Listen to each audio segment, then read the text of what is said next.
So my dear track fans, welcome back to the YouTube channel once again. In case this happens to be your first time here on the YouTube channel, please do me a favor to make sure you subscribe to Running Factory. Now let's begin with this video. This is about the Jamaican male side of the sprinting.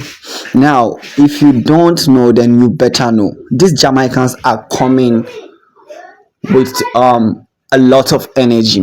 Look at Oblique Civile. He always make the final in any top championship. Last year in Oregon World Athletic, he made the final, and this year in Budapest he still did the same thing. Fine.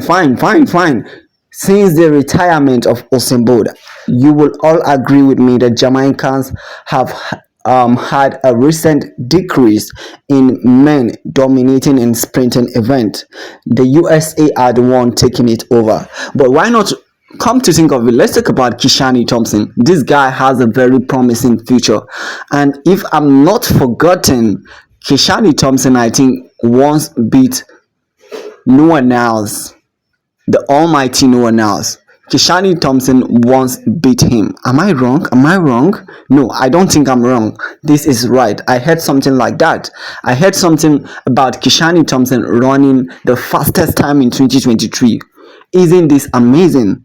And I feel like among these three, he has the most promising future. His physique, his height resembles that of Usain Bolt.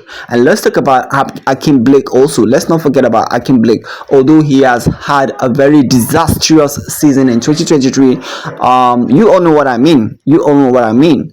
Akeem Blake was rising before, but 2023 was very poor for him. Well, let's forget about that and talk about Usain Bolt in general. So sad that since he retired, Jamaican, like I said, they have not been dominating track fans in the male side of the event. But 2024 Paris, I'm having this kind of a feeling that it's gonna be different. It's going to be a different game with Kishane Thomson, Oblique Civile, and Akeem Blake. Oh my god, I can't wait. Now the fact that Kishane Thomson runs the fastest time in 2023 tells it all that, yes, track fans, he has the highest possibility of beating no one else, or probably anybody that is going to stand in his way in Paris Olympic. And like I said, do not doubt the Jamaicans, because despite the fact they are not performing in the sprinting male side of the event, but rather there are other aspects that their male performance are performing that I don't talk about, that other athletic YouTubers don't really talk about. They are performing in other areas in track and field, so don't doubt them. Okay, they are trying, they are better than other countries. Let me know what you think, guys.